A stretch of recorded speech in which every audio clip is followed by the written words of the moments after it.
UFP, the United Federation of Podcasts. Infinite diversity.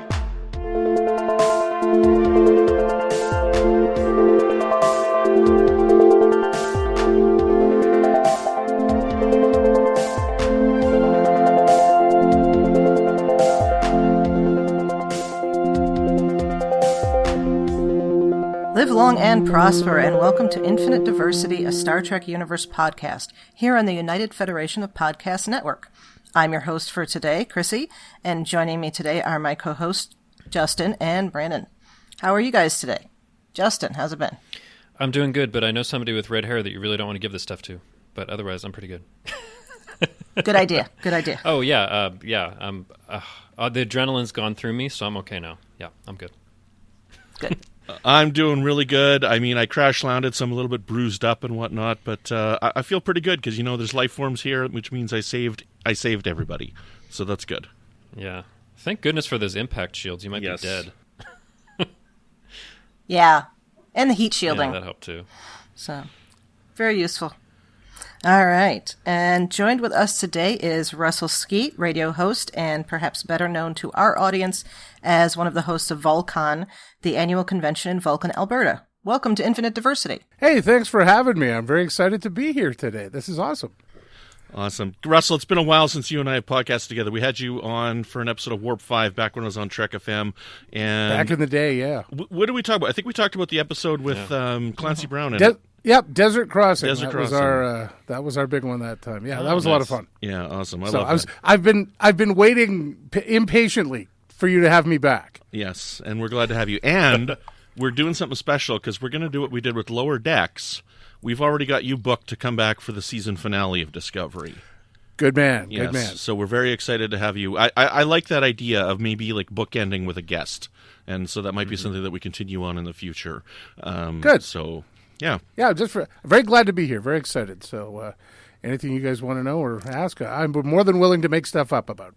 Awesome. Why don't we ask right off the top, what did you think of Lower Decks? Just give us a quick summary on your thoughts on the show. Loved Lower Decks. I will admit, though, I had to watch each episode a couple of times because they move fast. Yeah. The dialogue is fast. The Easter eggs come fast. So you got to watch everything at least twice. But I loved it. Like I know there's like everything with Star Trek these days, there's controversy about it. Who cares? It was great. I just really enjoyed it. Excellent. Right on. Well, we're excited today because we're here to talk about Discovery. So, yeah. Yes. Been waiting for a while. But before we do that, there's two little smidgens of news that happened this week. People have probably already heard, of course, that Star Trek Las Vegas was pushed from its usual August date into December. That December date has now been canceled. They're planning on having a convention next year, but the name has changed. Yeah, CBS is no longer involved. Possibly with the STLV convention. Yeah, as far as we know. Yeah. Yeah. They're calling it the 55-year mission next year for the 55th anniversary of Star Trek. So, yeah, I mean, I've been to STLV a couple times. It was great. I got to meet you there, Brandon, which was awesome. You're so short. So it's you're so tall. My God. I'm glad for this podcast we can look at the same level because you are very tall. But besides that, it's just a lot of fun catching up with people who are Star Trek fans, and it's a shame it couldn't happen this year. Completely understandable, of course, with the pandemic. They probably should have canceled it sooner, but yeah, now it'll be pushed to next year, and we'll see what happens. So, interesting to know. I guess depends on my circumstances or what I think by August of next year, but yeah. So my thoughts on this, I'd like Russell's thoughts on this one too, because Russell and I were supposed to go to the Vulcan convention this year. Russell hosts the panels with the celebrities, and he does the interviews with them. And then for the last couple of years, I've been hosting some fan panels where we talk about the shows or we do some trivia or something like that. And we didn't get to go this year. And I mean, early on, I was like, I don't think this is going to happen. And Russell thought it was, but I don't think that next year's is going to happen either. I don't think we're going to be ready. I don't want to say never to anything, obviously. Yeah. You want to say, because you look at the Calgary Expo is a great example. They've just reset their dates into the end of July, early August. So they're looking ahead. They're not saying we're going to go in April, we're going to go in August this year. So that's fine. You have to set it up so you can go if you need to. I tend to agree with you, though. Like I know the guys in Volcon, we talk a lot. They're doing the same thing. They're kind of looking at the time at the end of July when they would normally go. And, like the week before it would be Expo Now.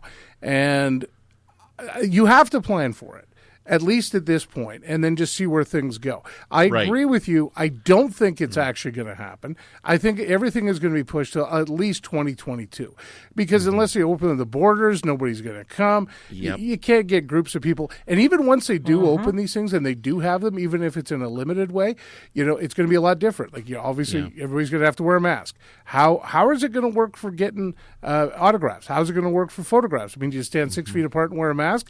I'm not paying $100 for that. You know what I mean? So I think you're just like everything else. It's going to be on hold.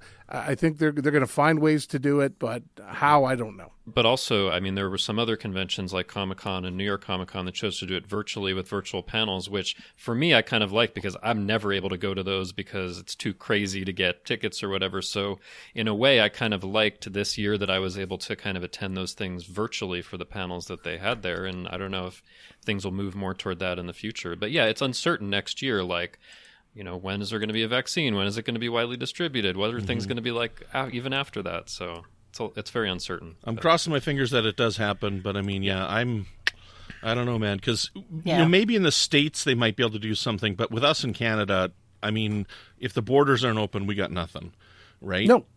But, I mean, within the States they might be able to do something. I had a friend who goes to STLV every year, and he says that the plan is that they're going to have the audience in one room and then the panel in the other room broadcast on the screen, and it's like, I wouldn't want to pay to go to a convention at for home. that, No.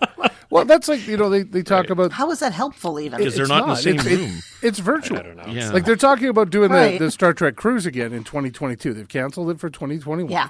And, like, I was on it in 2018. Got a lot of friends want me to go on the next one. I'm like, I'm going to hang on for a year or two after that until there's a vaccine. Once I know it's safe to go, especially on a cruise ship... Let's develop. No, thanks. Yeah, let's develop the technology for the holographic cruise. Let's get that going. But I mean, we're crossing our fingers. Obviously, I want to go to Vulcan again because I have fun. Obviously, I want to go to STLV. I had saved up money to go to STLV this year. I had the cash. I had the ticket bought. I'm fortunate that I got a refund on my flight. I am very fortunate that I got a refund because I was given the information. And if anybody's listening, just so you know, this was the advice that I was given by a WestJet employee. I'm not sure if they were supposed to give this info, but with me in Canada going to the States, I'm like, can I get a refund? They said, no, you can't get a refund. We can give you a credit for later on. I'm like, where am I going to go with a one-way ticket to Vegas? Like $300. I've got a family of 5. We're never fly anywhere. I'm not going on any trips anytime soon. What am I going to do with the $300 credit? And they finally, after talking to her for a while, she said, look, Canada is closing the borders and are moving it month by month. If you wait and they move it past your flight date, then it's no longer your fault that you can't go, and we have to give you a refund. Right? So, because up until then, you could cancel on your own, and they would just give you a credit because it's, that was the loophole. But if they wait until you are no longer able to go because the borders are closed, then they have to give you a refund. Now, it took me another 3 months to get the money processed, but I did eventually get my $300, which is not a lot of money for maybe some of you listeners out there, but for me, $300 is a lot of money. I don't know. So hey, $300, right? Yeah. So hopefully that can help you, because they announced, so like my flight was like August 3rd or something like that, and it was in the end of July, like July 20th, they said borders are closed until August 20th. So it was 2 weeks before the flight, so I could call them and say, look, now I can't do the flight. So there was still that window, right? I didn't wait until after the flight to try and get my money back. It was still before the flight was scheduled to try and get my money back, right? So anyways, long-winded. Let's just get the vaccine and let's start going to the conventions again. Yeah, they'll come back. They will come back. Yes, they will. You have to, all in, everything being equal, as important as they are to all of us, they're really not that important in the world. I mean, they're great. They're entertainment. We love to go to them. We want to go. But, getting people back to work, making sure people don't die, I think those are the big things.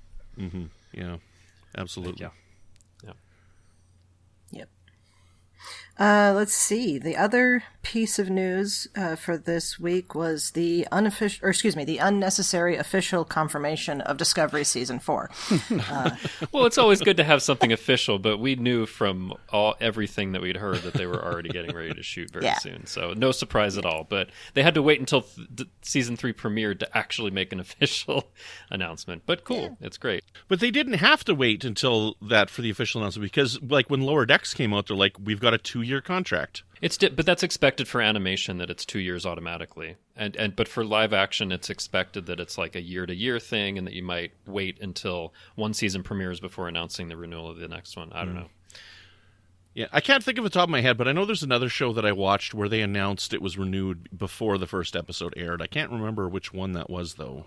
I don't know which one it is. It could be. But regardless, good to have official confirmation, even though it's no surprise whatsoever. But cool. Yeah. Well, I've been seeing a lot of things like they've announced they have plans for Star Trek for the next 6 years. Yeah, we talked about that last week until 2027, and that's terrific. Which is cool. Yeah, well, it's nice to know all in advance, right? You may not know what it's going to be, but who cares? It's Star Trek. It'll be there until 2027. It's going to be a lot for this podcast, and we've already signed Brandon to at least another 6 years, you said, right, Brandon? Yes. Well, we've done we've done 6 years on this podcast, and then Zach Moore said something about Gul Dukat and the Pa Wraiths. I'm not quite sure what he meant by that. I don't know. It doesn't look good, but I didn't go this far with the joke on Twitter. But like, if something like that happens, your daughter Esri can just replace you, right?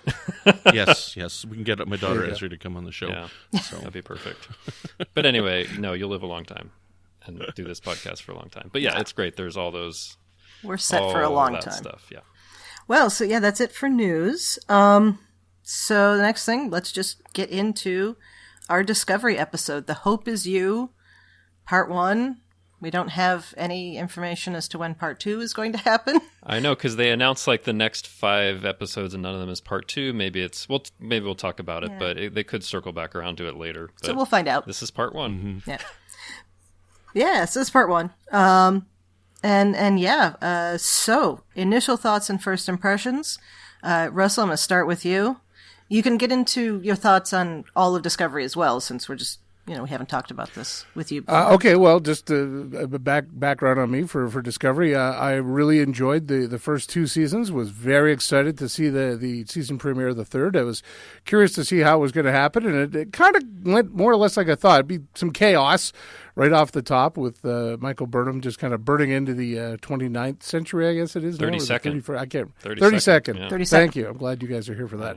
32nd century and coming into the flourish. It was funny. My wife, we watched the episode again this morning just to refresh before we came in to do this, and she couldn't figure out why Burnham destroyed the suit. And I said, well, that was the whole point. It was he destroyed the wormhole, destroyed the suit. That way nobody can follow you, right? So now they're kind of stuck there until we find out what happens, at least with Discovery. So as for the episode itself, enjoyed it very much. Thought had a couple of interesting themes in it. Again, you go with the environmental theme, and I see the Orions and the everyone else is kind of back to more or less how they are. And again, the fellow who's in Starfleet now, who finally hung up the flag at the end, I thought that was a nice little thing as well. So the only thing I can think of through the whole thing is you find out that little information about the burn, where everything took a hard left in the galaxy. And I just keep thinking, well, that just opens up all kinds of other possibilities. So we'll see how this season plays out, I think, as they find out more information. And then you find out at some point whether, being Starfleet, I just can't help but think they're going to go back in time at some point and try and fix it. That's what I'm left with after this episode. Interesting. I think Discovery has shown very much an inclination not to reset like that, but who knows? All right. Well, Brandon, you were leaving us in suspense how you felt about this. We often know how you feel, but we don't for this one. So. Yes. Now, I want to just, before I tell you what I thought of this episode, I do want to make a correction out there, okay? Because there's this general impression that I just despise Discovery, which is not true. I despise the last 2 episodes of season 1, and I didn't really like the last 2 episodes of season 2. Same with Picard. I didn't like the last 2 episodes. I think that each of these shows have had a very good, strong start, each of these seasons, and I personally think that they crash and burn in their climaxes. And the climaxes of these shows don't work with me, and the climaxes of the shows incredibly frustrate me so far. So that's my general impression. And if you go back and listen to my impressions on season 1 on The Edge over on Trek FM, for the first 13 episodes of the season, I think I'm pretty positive. If I remember correctly, I'm pretty positive on the show. So, yeah. So that's my thought process. Now I am a strong critique, and if I see something I don't like, I absolutely will call it out. Which I will be doing today on 2 things. But I loved this episode. I thought this episode was absolutely fantastic. I was up early, and I watched it with my daughter, and I couldn't wait to watch it again at work. And so I watched it on my lunch break, and I watched it on Friday on my lunch break, and I watched it early on Saturday morning. I watched it. So, I mean, I watched them all 4 times anyways before I podcast. But this was the first episode in quite a while where I could not wait to watch it again. It's not my favorite episode of this Discovery, but I really, truly loved it, and I am so excited for this season because this is a great, great start. Well, it's a good episode to set up the season, I think. Yeah. Yes. For sure. Absolutely. There's so much little things in here. Like, we'll go through them. The stuff that I find interesting are all these throwaway lines that I don't think they'll ever follow up on. But I mean, like, because there's a lot of world building in this episode, and that's the stuff that I really like. So, Yeah, we'll see. Well, now, Justin, I'm concerned about asking you since Brandon liked it. Oh, you think I'm going to change my mind because I already told you guys how I feel? I'm so glad that you love it, Brandon, because I know we didn't align much on Lower Decks, but so as listeners might know or might not if they're just coming to this podcast, I've loved Discovery since the very first episode. With a couple of exceptions, an episode here or there, I've really loved every episode, and Discovery's been one of my favorite Star Trek series. And I have loved the finales as well. I rewatched the season 2 finale recently and loved it again. But coming into this season, so there's been all this anticipation for the last 18 months since the end of season 2. They're going to the 32nd century. What's that like? What's the state of play with everything? There's a whole kind of a bit of a blank slate for them to work with because we've never seen this far into the future in Star Trek before, which was a deliberate choice from the creators. And I absolutely love this episode right from the beginning. I mean, the bookend with Sahil, who's just kind of waiting there for someone to come through the door to kind of confirm his hope and inspiration about the Federation. I love that. And I'm sure we'll talk about him more. I loved also in this episode, they chose to really focus on one thing, which is Burnham comes into the future. She has to deal with what's going on. She meets Book kind of by accident, and it's their interplay and how they go. And I'm sure we'll talk about this as well, but like the character of Burnham and Sonequa Martin Green playing Burnham goes through basically like the whole range of emotions you could possibly go through in this episode. I felt like it was a tour de force for her acting. Book was amazing. There's really like interesting stuff going on with him. I kind of like they drop some things that I think they'll work on paying off later in the season, but just like I was so excited for this episode and just hanging on everything for what was being built in this world we'd never seen before, and it really gave me in the end just like so much like hope and inspiration because like a lot of times when we talk about Star Trek, what I'm inspired by is the better future that you see maybe especially in the 24th century, but it's so interesting now for them to go to a place where that has been shattered or collapsed in some way and they have to work on kind of building it back up, because for me that gives me inspiration in our own time for how maybe we could build up to something like that. So like for me, with one exception that I'm sure we'll talk about, it hit just everything I was hoping for and more. I really loved it a lot. So I want to comment on something you said there, Justin. One thing that you said that I really loved about this episode is that this focused on Burnham. Now, I mean, people know in the past, like Burnham's probably my least favorite lead character on any Star Trek series. I'm not a big fan of Burnham, but I like the idea of focusing on her for this episode. I mean, I bring up all the time Walking Dead because I really enjoy Walking Dead. And in Walking Dead, they do this. They'll have an episode that focuses on like one character, and they will just do that character for the episode. And then the next episode is another character, and then the next episode is another, and then they come back to that story. And it gives us more time to be able to spend with that person rather than just having like 5 minutes here or there every episode. Yeah. And I really like this. And from what I understand, in the next episode, we will just be focusing on the Discovery crew. Right. So I think that's really cool. And this is, I don't know if I'm jumping ahead to kind of what we normally do at the end, but honestly, I don't want to forget this. I hope it's like 8 or 9 episodes before the two stories converge. I would love to see that. I would think that would be very fascinating if we alternate episode to episode for the first quite a few episodes between stories. Yeah. See, I would argue with you on that. I do not like that kind of storytelling myself. I don't mind the standalone where you have one episode, one character, but I want to see them converge. To me, and this is one of the things that you talked about Walking Dead. It drives me nuts. It doesn't drive the story forward. I want to see the story move. If it just sits and you're doing these character studies of people, it's boring. It's terrible television. It's dull. I want to see them converge. Doesn't have to be action. Doesn't have to be action, Justin Lin. But I want to see them move the story forward. And if they don't do that by doing character studies every week, I don't want to watch. I'm gonna because it's Star Trek. I don't care. But still, I want to see the story move. And character studies don't do that. Oh, that's so Let interesting. me ask you this question. Yeah. Go ahead. You prefer Breaking Bad to Better Call Saul, don't you? You know something? I've never watched either. Oh my goodness. Okay.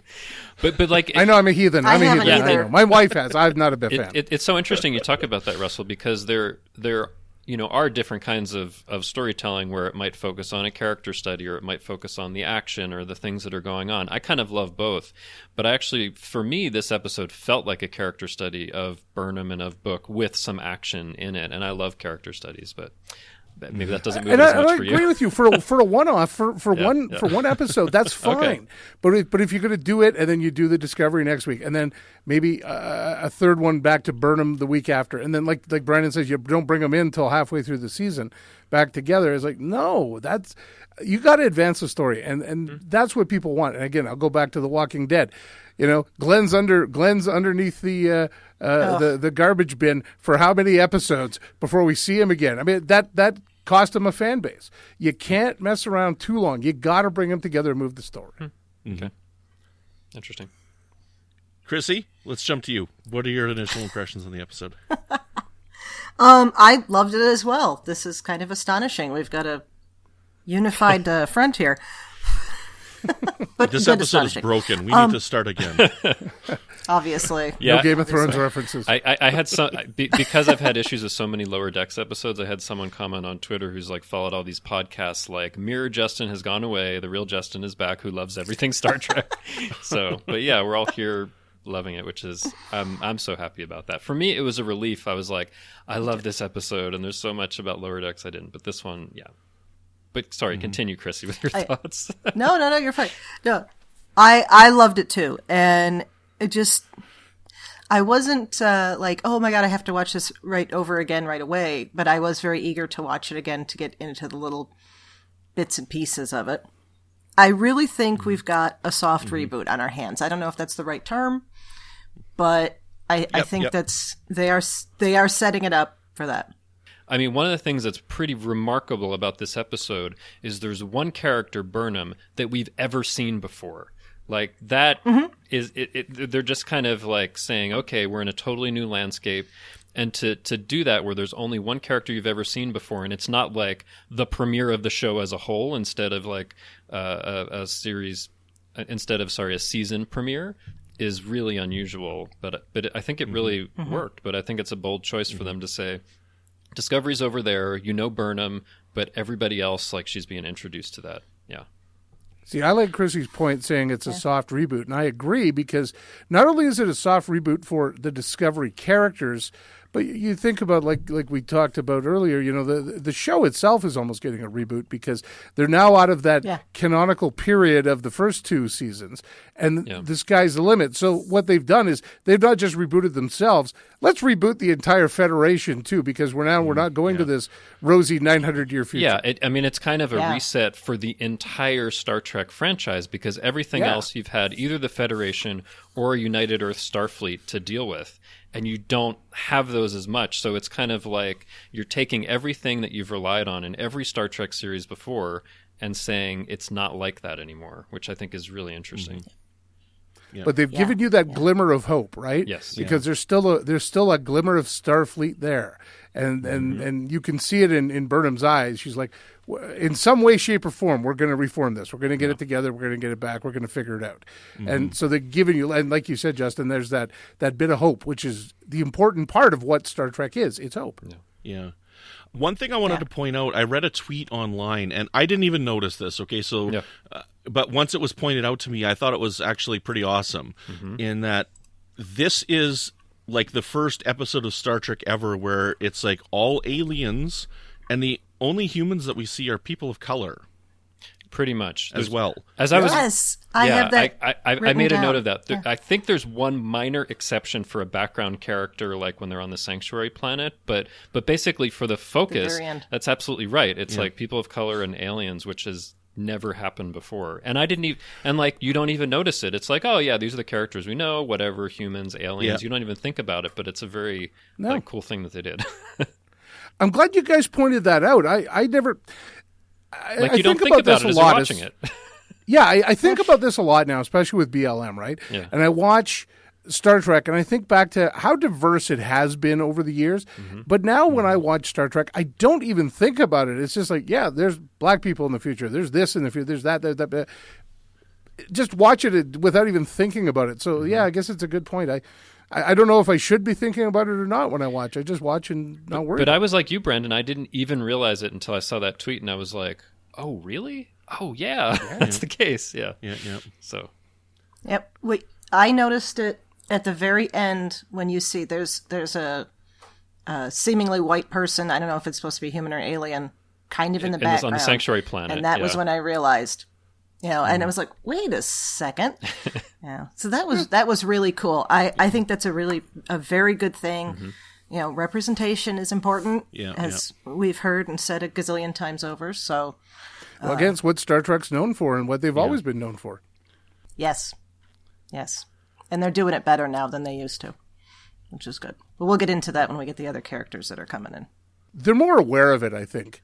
I think they're just more aware of it now, and they're really focusing on that, which is fine. I mean, I think even at the beginning, Gene Roddenberry was aware of it, and it's why he had some of the characters on the original series that he did. But that was kind of as far as you could push it at that time. Yeah. Well, Star Trek has always been a reflection of the times, though. Yeah. You go back to TOS and look at the themes in those shows, and then through Next Gen and Voyager and DS9, so on and so forth, and even up to Discovery now, you're seeing more just social themes of the day playing out on those shows, which is exactly what they should be doing. I have to take a moment here to plug this week's episode of All Good Things that I just listened to yesterday, where they discuss whether it is a reflection of now, a reflection of the time, or hope for the future. Yeah. It's a good episode. Listen. Yeah. I think it's both. I think it's a reflection of the times and hope for the future. I do too. That's kind of the what Star Trek is. That's just me. Well, I guess we'll just start at the beginning here. Burnham was successful. I mean, did we expect anything else, right? But she gets to the planet, or she gets through the wormhole, bounces off the ship, lands on the planet, and there is life other than her. So whatever happened, it worked. Yep. Right. What do we think about that? I mean, well, like that's one of those things where you have to take it from her perspective, because watching this show, you know she's going to be successful. You know that there's life there, but I sometimes, like when you know something like that, I try to put myself in the character's head. Like for them, they don't know if they were successful and all organic life is gone, like was one possible future, or what happened. But I did think it was interesting that she ends up on this planet that's not Terra Elysium, that you haven't seen before, and I think that was the right decision to kind of, I don't know, open things up and try to introduce you to the world. But I really loved the moment where it said multiple life signs detected, and Burnham was like, yes, like this real, like true elation, and also like as soon as she's successful, like, and you see this landscape. I mean, as people might know, they filmed this in Iceland, and it's just beautiful backdrop for everything. The cinematography is amazing. It looks just absolutely incredible. So, like, that already got me in, like, okay. And also, like, having an episode that's mainly on a planet, I think I oftentimes like, instead of just staying on a ship for the whole time. So, yeah. I just really liked how they introduced the whole thing. See, I like one of the things I took away from this episode, not just from the start, but through the entire thing, was it seems to be there's a bit of an environmental theme to it. You see it with Book and how he can talk to animals, he can help with plants and heal and so on and so forth. And I kind of like the way they did it. It was not heavy-handed. It was just, this is the way it is. And there's nobody here to protect these creatures anymore, so I've taken it upon myself to do it because he has these special abilities. And I liked that theme of the show, which came in a little bit later, obviously, but I thought it was great. Yeah. Yeah, I mean, it was fully expected to have Burnham succeed, and I mean, I finished rewatching season 2. I don't want to talk on it too long, but I mean, I go back because I'm glad where we are. I'm glad for the soft reboot. I'm glad we're free of the constraints of the time period that we're in. But I mean, I go back and I remember watching season 2, and I'm like, by the end of it, I'm like, it doesn't even seem like they have to be going to the future to do this. Like, but I'm not even going to harp on that because I'm so glad with where we are that it doesn't matter. Whatever they've finished with that storyline, and we're just going ahead with this one here. So. Well, and even like the self-destruct of the suit was almost like season 2's behind us, right? Like that's the last vestige of it. Yeah. It took me a couple watches because at first when I put it on, I'm like, so how did the signal get back? Did she send the Yeah, so she said it went through the wormhole. She set it so the suit would send that seventh signal through the wormhole, and then the suit would self-destruct, and that's what Spock sees in the season 2 finale, like 124 days later. And I think that's why it took a little while for it to get there because of all the time stuff. Time mumbo jumbo. Yeah, it was in the beta quadrant, so it was a fair distance too. So we don't actually know what quadrant we're currently in. Well, they don't, but the last signal came through. In the that's right. According because okay, I see the season 2 finale. You know what I'm saying? Yeah. Okay, yeah. I can see that, but it doesn't have to be the same location on both sides of the wormhole. But no. Interesting. No. Okay. I want to point out. Okay, so this is where I start to go. This is where I start to get giddy. Uh-oh. And this is where I start to go, okay, somebody's better be speed dialing David R. George III and Christopher L. Bennett and whatnot, because the line here of there's 2 lines. The nearest natural wormhole is 100 light years from here. Nearest natural? Yeah. So when I hear that line, I'm thinking that artificial wormholes are everywhere. Okay, when I hear that line. And then the other thing is the Gorn destroyed 2 light years of subspace. Therefore, those artificial wormholes are not capable generally of being made in that area. You know what? I didn't even think about that, but I know what you're thinking of. What it was in one of the DS9 post-series books, right? Is that what we're talking about, where there was something with where they were trying to construct wormholes? Or are you thinking no, I'm talking about the lines that are in this show. This is what makes me think of when I hear these lines. Now I want to know, because I don't know that we're going to get those answers. So right at the beginning of the podcast here, I said there's so much stuff that's seeded in here that I don't know that they're going to follow up on. I don't think that they're going to dive into whether or not we get real and artificial wormholes here. I don't think we're going to get the backstory of the Gorn, unless possibly the Gorn is a part of the burn. But I think sometimes they do drop lines and pick them up later. Like that nearest natural wormhole that's 100 light years away, that could be a story point to get somewhere else. Possibly. Yeah, it could be the Barzan wormhole, it could be the D Space Nine wormhole, right? The Prophets wormhole, like it could be something else. One thing they did reference later in the show, Brandon, was when Book was talking to Burnham and said that they had outlawed time travel and destroyed all the equipment for it.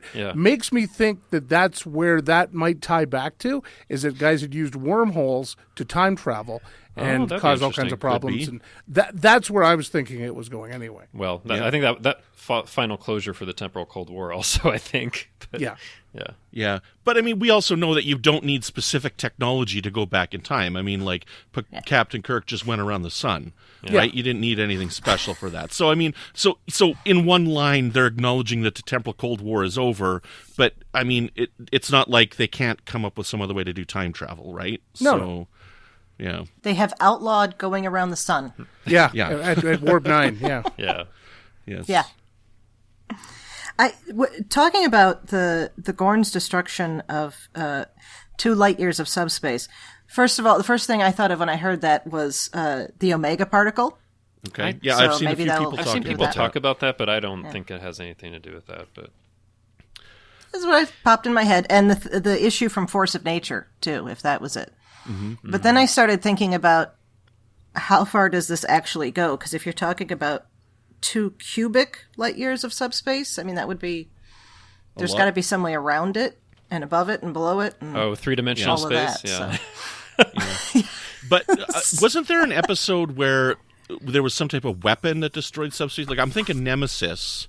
Right, like the Thaleron weapons. Didn't that destroy subspace? No, that just destroyed flesh. I don't remember. That just destroyed organic material. I thought there was one that destroyed subspace. I don't know why I thought it was Nemesis, but I thought there was something. I could be wrong. I could be thinking of... You're thinking like the metaphasic weapons and stuff like that they kind of introduced a little bit in Voyager. Phasic weapon? Because I think they call it metaphasic or something like that. They were subspace weapons, and they outlawed them because they were so... I only remember that from the TNG episodes. They did it in TNG. They did it. They brought up one, I think. Yeah, I don't see it. I was just trying to look it up on Memory Alpha. I don't see a metaphasic weapon. There's metagenic. Something along those lines, anyway. If I'm not exactly correct, but there was a couple. I know what you're talking about. It's a metaphorical weapon. Yeah, sure. yeah. But no, it's true. They're dropping these things like this happened and that happened and the burn's the big one. But I kind of like the references they dropped. They also dropped a reference to quantum slipstream and needing Benamite for that, which goes back to Voyager, which is cool. So there were all these things that would make sense they would still kind of know about. But yeah, like in the conversation between Burnham and Book, there's like all this stuff that he's filling her in on, and he's filling us as the audience in on because we have no idea like what's happened, which I think is great. the big thing you take out of it is that all the dilithium just kind of went poof one day. Oh, or most the of vast it. majority of it, right? Yeah. So and that like Chrissie said, the omega particle. Now I don't know if it was that specifically targeted, who knows, but with that poof goes the Federation too, because that's your warp travel. So it becomes very hard to find, or it's dangerous, or they don't know if it's going to go again. And I think that's going to be the crux of a lot of this season, is maybe trying to figure out what happened to the dilithium and what made it go. Was it a natural thing, or was it something nefarious? Yeah, I think that's where they're going to go for a lot of the season. One thing I was thinking about that a few people have pointed out is that you can go to warp on dilithium, but there's also another way to go to warp, which is the way the Romulans do it with their quantum singularity. Artificial singularity. Yeah, so I don't know if it also affects that and you can't use that anymore, but maybe it was the Romulans that got rid of all the dilithium. Good question. Because a singularity is a micro wormhole. Don't they harness a micro wormhole? Well, it's a singularity. Yeah. Well, it can be a wormhole or it can be a black hole. I think it's kind of like a tiny black hole where they're harnessing the particles that are coming out of it. Anyway, there's a whole description for how you get energy out of that, but it's possible to get energy out of that. But it's also something that Burnham would not be aware of, because in her time they wouldn't have had the contact with the Romulans to even know about that, or maybe the Romulans weren't using it. But in her time, according to TOS canon, they haven't even seen Romulans. They don't have warp, but they don't have warp drive. The Romulans at that time. I think they do. I would guess that they do, because they were far away, and they had the battle with the Federation quite a while ago, right? They did, but you go back to the old Run Silent, Run Deep episode of TOS, basically, and the Romulans were at impulse speed the whole time. They even said, they referenced it in that the Romulans do not have warp speed. So in Burnham's time, they certainly wouldn't. I'll have to look into that. I'm not sure. Yeah, but regardless, by the 24th century, they certainly do, and they use these singularities and what happens to that. I wonder if they'll come back around to that, or if they'll just kind of wave it away a bit. I wonder if there are any Romulans even left. Right, because post-Picard. Well, post-Picard, there were a lot fewer of them, so, yeah. Mm-hmm. We do have an episode coming up called Unification Part 3. We do, which definitely tickled my interest a lot, because I love it. And that one's written by Kirsten Beyer. Yeah. Okay. So, I don't know. But yeah, anyway, there was just so much stuff as it was going by that you're trying to absorb, getting into this time period. I'm sure we could talk about all of it for hours, but... Oh, yeah. Yeah. Well, let's I want to take this moment to, talk about Book. Yes. And one of the first things that I was thinking of, we see him, he immediately assumes that Burnham is a threat. Mm-hmm. Okay. Now, admittedly, she bounced off of his ship. Did some damage, okay. But if you think about the other shows, we might not have immediately seen that as a threat, okay? Or the characters might not have. Or if there was, there's going to be some larger reasoning behind it. So I think that is done to teach to teach the viewer that this is a much harsher time and place. Possibly, but I mean, also he's like an independent trader or courier, and I think we have seen in other times people that are doing that being very wary of what's going on around them. And of course we find out in the course of the episode, and I really liked kind of his arc even within the episode, where you're like, what did he steal, what is he doing? And as we mentioned, it turns out he's saving endangered species, which I think is great. But like, totally thought it was ice cream. Yeah, that would be amazing if he was the last ice cream in the galaxy. The endangered ice cream. But like, I think it is interesting, like where his character goes, and you certainly see that it seems like he has a lot of like enemies or people that are gunning for the cargo that he has, so you think of everybody as a threat. But also, you may be right that it's you're meant to see this time as one where people may be like a little less trusting, they may be more likely to see things as a threat. Well, what we've got right now, like I picture, like I was thinking of Waterworld when I was watching this part. Like I love Waterworld. I think Waterworld's a great movie, but it's like people are trading for the stuff that they need. You know, if you leave your ship abandoned, somebody's going to jump on it and steal your stuff. Yeah. You know, like that's what happens in Waterworld. He goes down underwater to look for stuff, and he comes up and somebody's raided his ship, right? Yeah. So that's the people are hard up. I mean, based on these Orions in this area of where we are, clearly the Orions are in control with the Andorians, but clearly the Orions have the upper hand, and they're not paying people well. Like I think book says, they're just paying us barely enough to get to the next thing. And you know, so they're not well off. Well, it's that I think we've gotten away from the post-scarcity society that we're familiar with, certainly from the 24th century shows. And the dilithium has a part to do with that, I think, because that's one of the means of processing power. And if you can't start replicating stuff, you know, then you're at a position where you have people living on planets that can't necessarily sustain the population they have. Well, it makes you wonder if that's why the Federation took the left turn they did with the galaxies, because they, like you said, they'd been so used to not having to maybe fend for themselves like the rest of us have to now, you know, without replicators and so on and so forth. And that might have been enough to push them over the edge for a little while and leave them where they are. We also don't know over the course of, you know, the 800 plus years after the 24th century, maybe how much they might have expanded, and maybe it was too much, you know, and they overextended themselves. I want to talk about something before we forget about it, because now that we're talking about book, because one of the things I thought about his character that was unexpected for me, and I think is really going to be interesting in the season, is this ability that he has to basically, I guess, you know, pray, and this stuff appears on his head, and he can like have things kind of appear, or he can commune with nature to kind of do what he wants. And it made me think of an idea we've seen in Star Trek a little bit, which is transhumanism, which is basically trying to find some way to go beyond your usual human capabilities. I guess I'm assuming he's human. Maybe he's not, but I thought that was a really interesting idea, which you've seen in, you know, the motion picture and Transfigurations in TNG and some other places, of like kind of going to like the next level of existence, and he is kind of there in some way. So I was curious. I found it fascinating, but I was curious what you guys thought about that. I didn't think it was like a moving to the next level transhumanism kind of thing, but definitely like some type of hypersensitivity to nature. You know, and like having this emotional connection with nature, like just elevated empathy. But he's using that to manifest in the world physical things that he needs in the moment, like that plant that secretion helps to say he'll burn him. That's a pretty amazing thing. I didn't get that he manifested that. I didn't think that was a creation. I got that he contacted that plant and it drew it to him, right? Yeah, I thought the same. Yeah, see, I went manifestation. I was with Justin on that one. Interesting.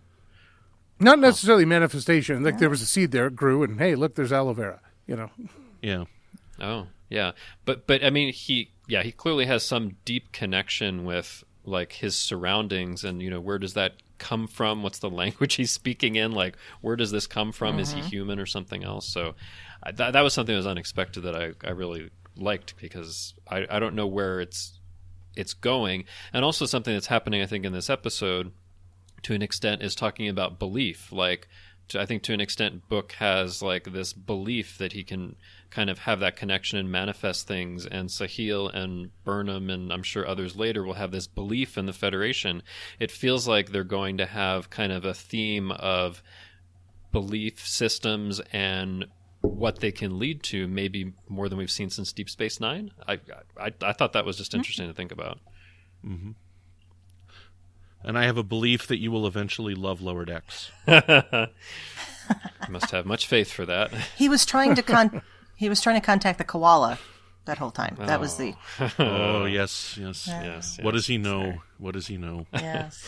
Anyway. I assumed that Book was human until his face started glowing, and then I went, okay, I guess he's another one of the aliens. Could be an alien, or human. could have some kind of augmentation Well, or so. I don't know. Well, he did make reference at one point. Or he could have evolved. Yeah. They did make reference at one point that where he was talking about his family being poachers, that Yes. once in a while somebody like him pops up with in a the gene genetic pool. difference. That's right. Yeah. Yeah. So they did bring that up. Yeah. But I also think by, the 32nd century, and man has been out traveling the universe for X number of years, that finding somebody who's pure human or pure this or pure that is going to be difficult now.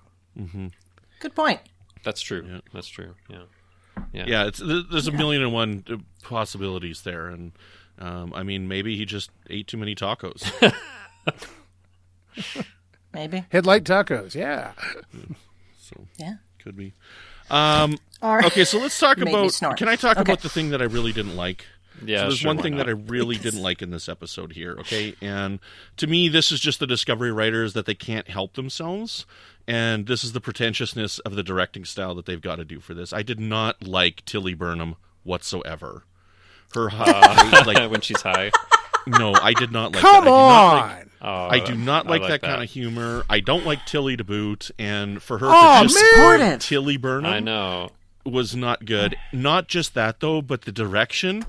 Osen Somni's direction in this was way pretentious, where this he's lining up the camera with her head tilts was completely unnecessary and ridiculous. I'm sorry, that is the only thing that I just really hated about this episode. Okay. And I just boil that down to the writers can't help themselves, because this is the kind of comedy that they do, and it just doesn't work for me. I'm sorry. It's interesting. I like loved it. At first, I wasn't sure what to did make too. of it, but I really loved it, especially in a rewatch. I thought it was a lot of fun. So interesting. Yeah, I'm with Justin. That was great. Yeah. She was a good character to do that too, because she is usually so self-controlled, or she's supposed to be anyway. So Exactly. it's like Spock getting hit with that flower that made him fall in love with everything. Right. I mean, and like for me, it was also like along this kind of continuum of Burnham's emotions. I like while I was rewatching it, I wrote down like what are the emotions that she's going through, and the list I came up with is terror, fear, focused urgency, elation, being frantic, grief, determination, being in pain, fighting, defiance, regret, sincerity, pleading, wonder, shock, amazement, denial. Like the list goes on. Like, and of course there was the silliness of that scene, but like I felt like the range of things that she is going through in this episode is amazing. I thought Sonequa Martin Green did a great job at that, and that, for me, that was like along that continuum of like every crazy thing that she's going through in this day. But See, As she says. I particularly like the reactions of the Andorian and the Orion to her, because they weren't expecting the drug to work like that on her. Mm-hmm. And their reactions, I thought, were priceless. I thought it was and funny. that's what made the scene. Yeah, I thought it was funny when one of them was like, "This is taking a long time. Why don't we get a sandwich?" Yeah, and then she fell asleep. That's not supposed to happen. And then all of a That's sudden she's not right. back. I loved it. That line was funny when she falls asleep and the Andorian's like, "That's not right." Yeah, Yes. but that's what makes the whole scene, and that's where I disagree with you, okay. Brandon. Sorry, buddy, but I That's think fine. That's it infinite diversity. That's why we call makes it what we the do. scene. It's you've got the action reaction to it. I think it was good acting. I agree with Chrissy. I think because of her rather stoic nature, otherwise, to see her doing like this was great.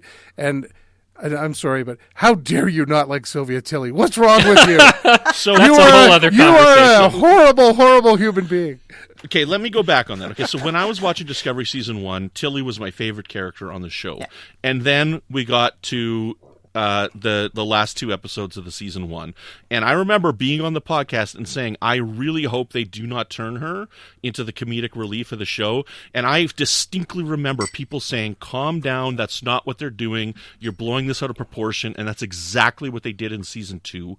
And she was not good in season 2. Like, she was my least favorite part of season 2. There wasn't enough of her in season 2 for my liking. Way too much. So I'm sorry, Brandon, you're a monster. I just That's fine. I'm a monster, so I don't mind. I mean, like, I know I'm not the only one that felt that way about her character changing, like what happened. I think Tilly is a character that a lot of people love and a lot of people don't. I mean, you kind of connect with it or you don't. So, but Tilly was not in this episode. So she was mentioned. Yes, she was mentioned. But yeah, okay. So that part you didn't like that. So Justin, I guess this brings up the whole Mariner thing from Lower Decks. Then. Oh, there you go. I didn't like Mariner, and neither did Brandon. So see, there you go. You guys, you and Brandon, that's why you're friends. Okay, so you've gotten one of your 2 out so far. Oh, yeah. Yes. Okay. The other 2 was like a fraction. It's just I wish they wouldn't have done it because it was unnecessary. But we'll get to it in a little bit. All right. But this one, this is the only thing I had a real problem with in the episode. Right. And again, it doesn't take away from my enjoyment of the episode. Mm-hmm. Like, I understand what they were doing. They, and I understand why they do it. It's because they can't help themselves, and they need to get this information out. And it's fine. I mean, we've seen scenes like this before. I just really wish they didn't do it. And the camera stuff honestly really put it over the top for me. I don't know. What do you guys think of the camera work? I thought the camera it was just work. Ridiculous. I love it. And actually, Osen Sanmi has been one of my favorite directors on Discovery. There's something about like the way that he does things that I love. And I know some people aren't fans of it because I know he likes to do like the spinning camera thing sometimes, especially when you're on the ship. And I know Amy Nelson hates that, but I love it. Like his direction for me, and the direction in most of the Discovery episodes, I'm totally on board for. But that's just me. Yeah, I like the camera work myself. Yeah. Like, it's fine. Like, they do the spinny camera thing. If they did it the whole episode, everybody would be a little queasy. I've heard that from a few people. They want to see a little bit more. Just hold the camera still for 2 seconds. But I think that's personal taste. I don't mind it. I generally don't pay attention to the directing style unless it's something that's really, like, unless it's off-putting. The spinny thing, if I start to get nauseated, then I'm paying attention. But... Okay. I'm with you, Chrissy. But I just kind of soak it in. I know nothing about theater and art in that part of the arts. So the idea is if you don't notice it, that means it's done well because you're not paying attention to that. I'll take that. Works for me. Yeah. See, it depends on what it is. Like, I just finished watching Haunting of Hill House on Netflix, and I mean, like, when one thing that I really do love that even draws attention to the camera is when they do things like really long takes. Yeah. And in episode 6 of that show, they had the opening sequence of it was about 13 minutes long. That was one solid take, and then the next sequence was about 17 minutes long. It was a solid take, and they had another 13 minutes. Like, there was like 4 really long sequences, and it was absolutely amazing. Like, because it's hard to do that kind of thing. It's very hard. You are actively calling out the camera when you do something like that. Yeah. But this one was just weird to me, and it was just didn't like it. Now that we've gotten past that, you love everything else. So I really do love everything else. So yes, awesome. And continue on from this. One of my favorite parts of the episodes, probably my favorite part, was the transporter chase. That was cool. Although I have one quibble with it. That was great. Did you? I loved it. I thought it was really cool. It was really neat to see this. We haven't seen anything like this. Oh, yeah. The portable transporter is amazing. It does seem like an evolution of kind of what they've had before. I did have this isn't my quibble, but I had a question in my mind, like, how does it know the coordinates you want to go to? Maybe it's reading your mind? I don't know. But he was keying something in. He was, but he was guessing because he even said at the end, he's like, we're just we could have gone into rock. Right. He said that. So they were guessing and hoping. But I might as well talk about the one thing that I didn't like in this episode, which is not particular to this episode. It's not particular to Discovery, and I think it's something that's happened more often in Star Trek as time has gone on and in novels and things like that. And this is my own personal thing. Like, one of the things I really love, for example, about The Next Generation is oftentimes Picard would be like, we're in this situation that there's hostility or it's tense. let's try to not destroy a ship, not kill people. Let's disable their engines. Let's disable their weapons, all that kind of stuff, right? And I think as we've moved on, especially in maybe Deep Space Nine or later, even though DS9 is my favorite series, I think there's been this kind of going into, destroying a lot of ships, killing a lot of people if you need to in the situation. And one of the things that happened in this episode that I didn't like is they basically vaporize a bunch of people, like, as they're going through and trying to and for me, like, I find that kind of troubling. And I guess maybe it's a harsh world and they have no stun settings in this future, but like when I saw that and it wasn't even like a thing for like Burnham or Book to just like disintegrate a bunch of people. That was the one thing in the episode where I was like, I wish they hadn't made that choice. I wish there was a stun setting or something in this future. So that's my one thing. I can get that. I did notice that too. Yeah, those weapons look nasty. Yeah. Well, it's not only that, but it's like, you fire it at them and then they kind of disappear, but then there's like little bits that come out and like, it's kind of nasty. But anyway. Romulan disruptors. It reminded me how they vaporized the disintegrations on the Mandalorian when when the Mandalorian disintegrates things. That it looked like that to me. So. But I totally get what you're saying there, Justin. And yes, I can see this. This should have bothered Burnham. Everybody else in this episode because they probably they're not in the Federation. This is the future, and things are not good. But I would have liked it if there was a line and it was like, hold on, I have this weapon. Like, is there a stun setting? What should I set it to? I'm sorry, there isn't. This is the future that we live in. I'd be like, all right, Well, I will say she was under the influence of drugs when she took it. Yeah. So. Okay, but it's a decision of the writers to be like, we're going to have them just like disintegrate people to get to. Anyway, that was like the one part, but I pretty much loved everything else. That might get addressed later, because it's entirely possible, once they meet up with Discovery again, and he says, "What's with this stun thing that you're doing?" and then maybe there's a way to explain it. And I guess it should have bothered Burnham, except she was running for her life. So I will say though, out of that whole scene, and Brandon was talking about it, the fact that now I can't remember the specific race of these people, but there was a Morn there. I love the fact there was a Morn. Thorians, yes. Yes, thank you. That was awesome. I'm like, it's Morn. Great. There was a Cardassian in the background as well. You can't see I missed that. I have to go back and watch now. No, like I think in one of the trailers it was there and you could see it more clearly, but now I think as a weapon's being fired, there's like a red haze over it, so you can't see it as well. But there is actually there's a male Cardassian there, and in the background there's like a female Cardassian on the Mercantile or something. But anyway, there were some cool like little races in there. Yeah, I love the Morn. I'm just glad that the Lurian didn't talk. Me too. Yeah, that keeps it consistent. Lurians just don't talk. Maybe they laugh every once in a while, but not talk. That's funny. Yeah. Mm-hmm. So anyway, well, let's see. We've been jumping around, which I love. Where are we? Yeah. No, it's all right. Here, before we get past the ship and book and everything, what do we think of Good Queen Grudge? Oh, I love Grudge. Me too. That's all I have to say. What do you guys think of cat. Grudge? Oh. It's a cat. It's a cat. I mean, if he turns into a tentacled beast that eats something, great. But otherwise it's a cat. Man, whatever. They just gotta be careful with Barclay's thing that they don't make it turn into a lizard. That's all I Yeah, fair. Yeah. It's just no protomorphosis syndrome. Does nobody in the future have dogs? Like, come on. Outside of Picard? I'm sure people have dogs. Porthos. But like, Archer? Yeah, okay, Archer. Yeah, let's have dogs. There are some dogs. But no, I'm really allergic to cats, right? Like like very, very, very allergic to cats. You would be extremely allergic to Grudge because Grudge is a Maine Coon, which is like very long hair.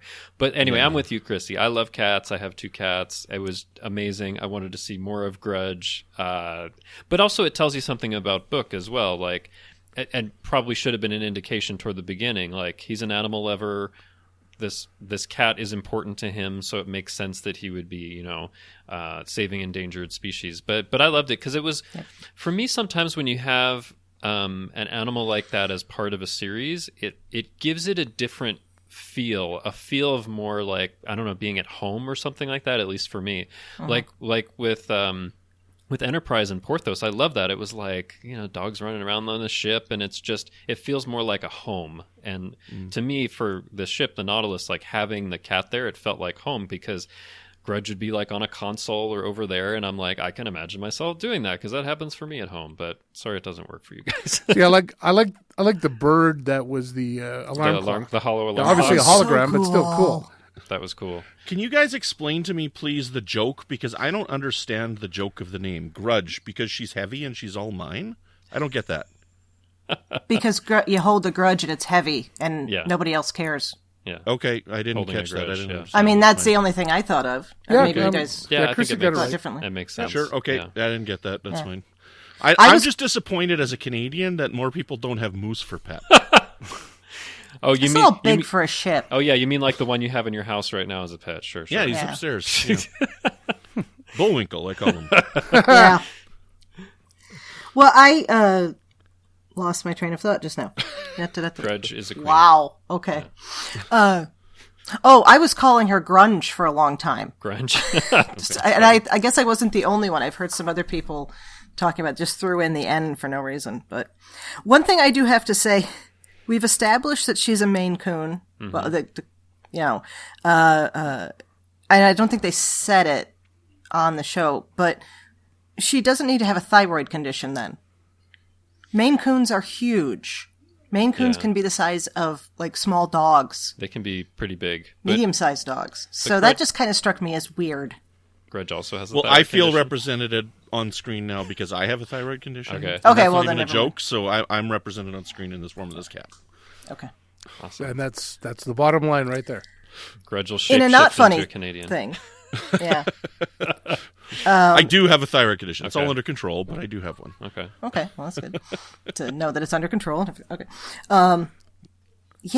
In a not funny thing, it did make me wonder, though, by the end, if the domesticated cat is an endangered species now. Oh, that's an which interesting thought. was interesting. I hadn't thought about that. And did anyone else think that when that thing came out of the hole, that was actually going to end up being Grudge? No. Okay. When the thing came out of You the mean when hole. the giant transworm comes out? Yeah. Yeah. No. Oh, no. I didn't think it was going to be the cat. Because I this was his I wasn't cargo. really. I know, but along the lines of all the various and sundry weird animals that we've seen over the years, and the idea of a cat not being A cat. itself, like we saw in Captain Marvel, Okay. there was a moment where I said, "Oh, I hope that's not the cat." I wasn't expecting it to be. But Cat's now 50 feet I'm long. I'm with you, Chrissy. That it passed through my head briefly. Okay, thank you. I'm Yeah, not the no, only I'm with you. All right. So, more Grudge later. We all stand Queen Grudge. Talking about the issues with technology and the burn and the collapse of the Federation. Chrissy, I have to tell Russell my theory on the burn because you guys have heard it, but Russell are you hasn't going to yet. tell that joke again? Shush.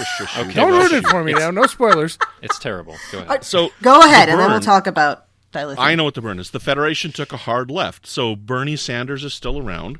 He's put himself into a Soong-type android, and the Federation took a hard left when he became Federation president, and it's destroyed the Federation. The burned. Yeah. That was so not worth the wait. It's terrible. All All that that does is make anticipation for yeah. I think that's a great joke. I don't know. Nope. it's the meme from the 2016 election where it's the Picard from Menage a Trois where he's, orating and they stuck Bernie Sanders' face on it and Yes. said, "Can't you see I'm trying to bring about the Federation?" That's I what thought you it was make me funny. think of. I'm proud No, of it myself. is. Okay. It is. But the Move real it on. burn. The real burn. So, yeah, move on. Recrystallizing dilithium. Or decrystallizing rhylithium is what I was about to say. So we have a direct connection there with the end of season 2 and Poe Poe, yeah. and whatever it was that she designed, which is presumably the same method they use later in the 24th century or something, or it's the basis thereof. Yeah. And is it gone by this point, or are they not able to do it, What- or is there just not enough to do it? What, Or the did you need more recrystallizing? dilithium? No, I mean Yeah. he has the ability on his ship, and when Burnham hit the ship, he says that she damaged his dilithium recrystallizer. But it has to. No, I recall that, but it has to be somewhat limited because otherwise it wouldn't be the commodity that it is. Well, yeah, I mean, there is so little dilithium. Presumably it's really expensive and they have to dole it out the way that they do. And then the technology maybe to recrystallize it might be rare as well. But even if you have it, it can only help like a certain amount, I think. Okay. I'm not sure if that's answers your question. Poe didn't come to the future with them, did she? No, she did not. Yeah, okay. No. Yeah, I couldn't remember. I was wondering if that was didn't. going to play into it. As soon as they said that, I'm like, oh, did Poe come with them? No, she didn't because I rewatched the season finale. I think last week maybe. But yeah, Poe is there just like watching them go into the future, so she didn't go. Yeah. Mm-hmm. Okay. But I mean, I wonder if or fighter? I wonder if oh geez, what's her name now? The one that made the little that was she's the engineer, but she was doctoring the Tellurite. Doctoring that? Oh, are you talking about Jet Reno? Yeah. Reno. Reno is. She saw her like calculating and stuff and like doing. I wonder if somehow Reno might like have gotten this information from Poe somehow, working with her, or even Tilly. And I wonder if that might play into something. I don't know, but I mean, I think Reno is there on the Discovery in the future. She is. Reno is definitely on the Discovery. She's a character I want to see more of. I liked her a lot. Oh, yes. And precious little of her. Yeah. I didn't like her. Of course. Shocker. She's funny, smart-assy. She's great. Yeah. Yeah. I love her smart-ass. I want to see more of her. I want to see more. I mean, we'll see her at least some of her. I think she's been in some of the previews, but yeah. Yes. I know she's in the season. Yeah. Yeah. Tig Notaro is her name, I believe. Mm-hmm. Yeah. Yes. But sorry, I don't know if it got you away from your question about the burn and what it is, but. No, you answered it. I had a bit of a brain fart there, forgetting that he had mentioned the recrystallization. I think it's also an interesting choice for them, because I thought when I heard about the burn, it was like something that happened like 5 or 10 years ago or something like that. But it happened 100 to 120 years ago, sometime in the 31st century. And we have actually had some references to stuff in the 31st century. I think when Daniels and Enterprise takes Archer to the future, it's in 3052, I think I had it as. And even I think like Living Witness and Voyager with the backup Doctor is like 3070 something or something like that. So like there's this stuff right before or around that time. I don't know. I think it would be cool. But the backup Doctor was like in the Delta Quadrant, right? Yeah. But I mean, I guess if it's 130 years ago and this is 3188, it's 100 to 120, so it would be 3088 to 3068 in there ish. Yeah.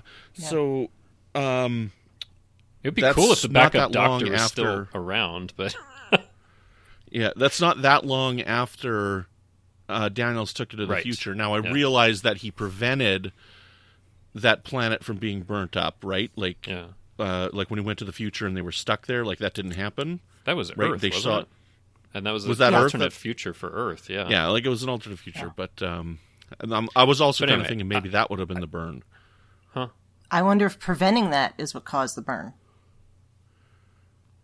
Honestly, I'm sorry to say this, okay, but my prediction is that somehow Michael Burnham is also involved in creating the burn, because this is Star Trek. I don't think that'll go that way, but I think they're just going to do what they can to fix it, and that goes back to my original thing at the beginning: is they may well time travel again to go and try and fix it, but they may not do it for a season or two. I don't think that they'll do that, because again, Discovery, at every point that they could have done a reset, they have not. Things have actually happened with consequences, I think.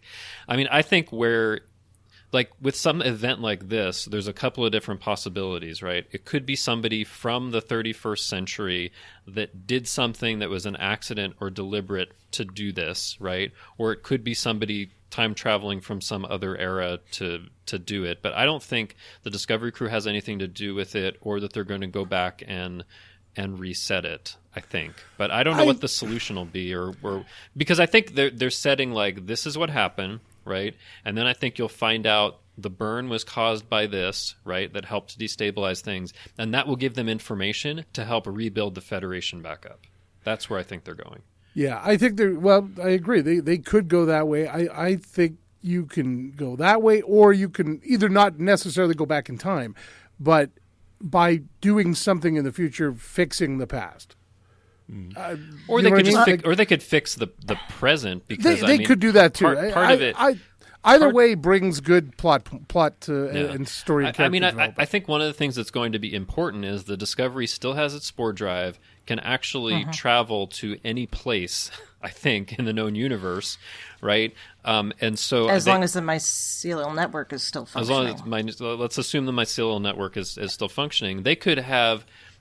I think part of what they'll do is that Discovery will be jumping around to different parts of the galaxy to try to gather clues and find out information. But they could also be a way of, finding more dilithium or, I don't know, a way to regenerate it. I mean, they're going to be some part of the solution to what's going on to help build things up. But I think where they'll leave it at the end of the season is a start with rebuilding things, and they need to go further in season 4 to kind of continue that process. That's what I'm hoping. I think it's going to be this kind of thing that just starts this multi-season thing that's about kind of building the Federation back up and the challenges with that. One thing nobody's mentioned, and I kind of want to talk about this a little bit, is the elephant in the room of they have all that information from that probe that they have barely tickled. It's true. Now I thought it was all gone. They dumped it all in the No, suit. they have it. They couldn't get rid of it. No, they couldn't get rid of it from Discovery. They have it. It's still in Discovery's computer. And that apparently is the wealth of knowledge from around the universe. And they should be able to figure out something or two from it. So maybe that will come into play. Is what happened to dilithium, how to rebuild it. What happened? I mean, maybe. Although that sphere data only goes up to the mid 23rd century. It's not going to give them information about stuff. No, but it also spans almost, like they said, the known universe for the most part, 100,000 years worth of stuff. True. So this might have happened somewhere else in another galaxy for all we know. All I'm saying is that that information is there. They might be able to glean some knowledge from it. I might as well give one of my other predictions, which is Discovery has landed in another galaxy. Okay. I think that would be interesting to see. Just Discovery, where they go to. Just Discovery.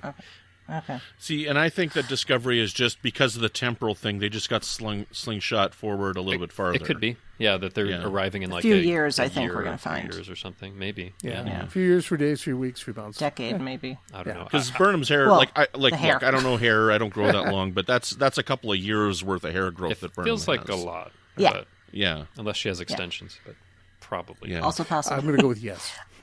Getting back to the time thing, real quick. Yeah. There is a temporal prime directive. Now, I know half of the story of Star Trek is violating the temporal prime directive. No, but the Discovery would hold to that. I'm going to challenge you on that, Brandon. It isn't necessarily the case that there's no Federation anymore. It's that people in this area think that there isn't. But Sahil at the end can only scan for 600 light years. Yeah. He has no idea what's going on elsewhere in the galaxy. So there may be some remnants in different places, but I don't know if you'd call that a very Federation. true. Didn't he say there's 2 ships in the area? Yeah. Neither of them. And I think that was dropped deliberately. I have 2 Federation ships in range. It's let's go find those ships. I'm sure one of them is captained by Riker. I was going to say, the Titan, in 23. No. It would have to be later because of Picard. But let's say, in the 25th century, Riker is back to, captaining stuff, and he gets slung forward 700 years. Yeah. And you see him or again. it's his descendant. His descendant? Oh, my God. Well, what I was... Played by Frakes, that's because right. it's his, yes. that's those Star Trek genes. Oh, boy. Those Star Trek genes. They are strong. Exactly like it. They're really strong. They could toss it up, and he could be played by, Patrick Stewart's son, like he did play his own son. Or it could be Thomas Riker going in the future. Anyway, that's not going to happen. Yeah. Does Frakes have kids? But they drop little things like that. Do that. I don't know. I'm sure he does. Yeah. What I'm getting at with this, is that there is 100 or 125 years worth of completed history, that has set this part of the galaxy on this course. Right. And it would not be in keeping with the way Starfleet, the Federation, functions to just wipe that out. It's, think about yesterday's Enterprise. Oh, I fully expect that somewhere they'll find a visual record of the burn and what happened with that, which will help get them information. Yeah. So I don't think they're going to be trying to fix it by stopping it from happening, but I think they're going to try to fix it from this point forward. To mend it, or at least the effects of it or something. Work within it, subspace, yeah. So I think you're right, but on the other hand of it, Burnham's mom went to the future. Yeah, she's somewhere. And there was now how much written history that she went back in time and changed, right? So, I Yeah. mean, that's happened, and they are out-of-time people as well, so to them it doesn't matter what could have happened because they're temporal travelers anyways. They could just change more. They've already changed stuff by traveling through time, so... Well, the only thing I would argue of that is that there's a difference between tweaking, which is what I would consider this to be doing, and fixing whatever wiped out all life in the universe. Right, and there is a difference between tweaking and twerking. That too. Yes. That You're too. really on tonight. He's here all week, folks. Yeah. Let's see. Shall we talk about Mr. Sahil? Do you want to talk about that, or do you want to talk about... Do we want to talk at all about the trading post, the mercantile? Okay, Oh, let's well, I talk kinda about the other figured thing that we- I didn't really like. Okay. What, there's a third thing? I only gave you two. Yeah, this is my second. Yeah, he didn't talk about a second one. I'm sorry, I thought we kind of figured that, but I kind of figured we No? Okay. handled that. But yeah, please, go ahead. Brendan. Okay, so it was just something that was unnecessary. That's all. Okay, and it was when the big worm thing, Molly, they called it Molly, when it swallowed Burnham and then spat her out. I mean, like, the previous two people that it put in its mouth, it completely ripped apart, and conveniently didn't rip apart a hero of our show. You know, like, yes, I understand she's not going to get ripped apart because we need her for the next couple of episodes. But I mean, having her Just the eat next her couple. just was like ridiculous and over the top. I mean, that's the only other thing that I'm just Well, like, obviously, thought it she was was just funny. sucking on her for the salt. could be. So. I thought it was funny, but I did yeah, too. there was... I don't know. That's the other thing that I didn't No think real was necessary. danger. But I- it didn't bother me anywhere near as much as the previous one. So I made a note. Are we going to now see an alien animal swallow a main cast member every first episode? No. yes, Yeah. No. So, all right. So the trading post. and then sorry, one more of the pretentious Osonsani directing is throwing the blue blood all over the camera. Yeah, when they that was ripped a apart little. the Andorian. I'm I didn't even notice that. That's Yeah. he's there's was go very watch the quick. scene again. There's blood Quick, on the okay. camera. It was right a blink after and the you miss it, Andorian. Justin. Okay. Yeah, it's I don't like that when in it's all any- digital and you're putting it there on purpose. You're breaking the fourth wall. Yeah. and it's not necessary. So Okay. yeah. Anyways, but okay, I won't allow you Uh, any more dislikes. I actually don't have any more. Okay. That's it. yeah, So. okay. But go ahead. Okay. Yeah, I don't know if there's much to say because we've talked about it, but like it's an interesting place with lots of different aliens, and you're getting kind of acclimated to the people that are out there besides Book and Burnham and Cosmo. So and Cosmo's there. Oh, I wanted to point out something. Cosmo, like this nemesis that's a poacher, he's played by David Benjamin Tomlinson, who played Linus in season 2. Oh, cool. Isn't that cool?